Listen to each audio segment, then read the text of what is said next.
শুধু আমাদেরকে পাঠিয়েছেন আল্লাহর ইবাদত করার জন্য। পৃথিবীতে পাঠিয়েছেন, পাঠানোর পরে বলেছে বান্দা তুমি কি করবে? শুধু আল্লাহর ইবাদত করবে। কি করবে? শুধু ইবাদত করবেন, আর কিচ্ছু না। কিন্তু আপনাকে কিন্তু এখানে আর কিছু করতে বলে নাই, জাস্ট অনলি ইবাদত। পাঠাইছে দুনিয়ার মধ্যে, শুধু ইবাদত করো। এখন আপনি বলবেন শুধু ইবাদত করতে হলে তো বাঁচতে হবে। হ্যাঁ, বাঁচতে হবে, ওই জন্য আপনি খাবেন, খেতে হবে, ওই জন্য আপনি রোজগার করবেন, সোজা কথা। কিন্তু আল্লাহ তাআলা আপনাকে এটা বলে নাই যে তুমি খাও দাও ঘুরো ফিরো কাজকর্ম এগুলো নিয়ে ব্যস্ত থাকো, না, এমন কোনো কথা বলে নাই। অনলি ইবাদত। দুনিয়াতে পাঠালাম, শুধু ইবাদত করতে থাকো।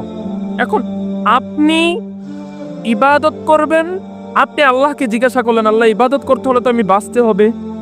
ওকে, তো বাঁচতে হলে কি করতে হবে? আল্লাহ আপনাকে প্রশ্ন করছে যে যদি তুমি বাঁচতে চাও তাহলে কি করবা, বাঁচার জন্য কি করা দরকার তোমার? তো এখন আপনি বললেন যে আল্লাহ আমি যদি বাঁচতে চাই তাহলে আমি খেতে হবে।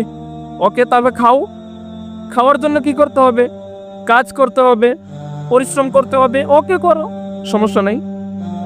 তুমি তোমার জন্য এগুলো করতেছো, এগুলো কি আল্লাহর জন্য করো? এই কাজকর্ম কি আল্লাহর জন্য করেন? আপনি কার জন্য করেন? আপনি বাঁচার জন্য করেন। তাহলে এগুলোর সাথে আল্লাহর কোনো কানেকশন নেই।